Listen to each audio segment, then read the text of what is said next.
everyone, Miss Andronica's here, and today we're looking at fractions, parts of a fraction, proper, improper, and mixed. So straight away, let's have a look at our parts of a fraction.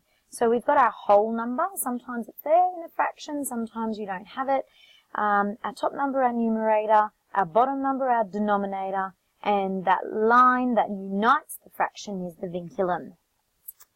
Let's have a look at some types. So straight away with proper fractions, the numerator is smaller than the denominator, and here are some examples. Improper, where the numerator is bigger than the denominator, and the mixed, when there is a whole and a fraction, and it's what an improper fraction can convert into.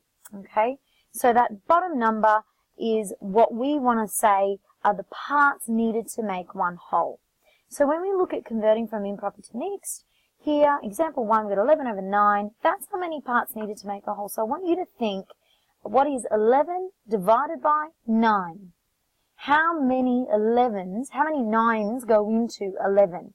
You can get one whole out of that. What's the remainder? There are 2 left over. And then you put the 2 over 9, that denominator stays the same. So you're going to get one whole out of that 11, and you're going to have 2/9 of it left over. Another example, 23 over 3. Again, 23 divided by 3, you know that's going to end up with 7 wholes. What's your remainder? The remainder is 2/3, so you keep the 3 there. Some conversions now, converting from mixed to improper.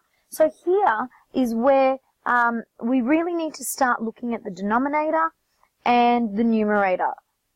Going from 1, looking at that whole, 1 multiplied by 5.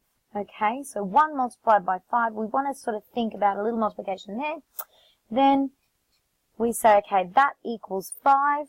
5 plus whatever's left at the top is 7, and then put that over that denominator. So it's 7 parts over 5, or 7/5 left over.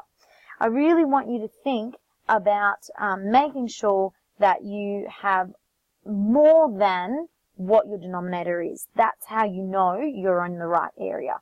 If you end up with a fraction that is actually a proper fraction, then you know you haven't gone to improper. Example number 2, we've got 8 multiplied by 11, so do that multiplication first. That's going to be 88. Then add the 9 on, 97 over whatever the denominator is, which is 11, and you keep that the same. That's it. Ciao for now.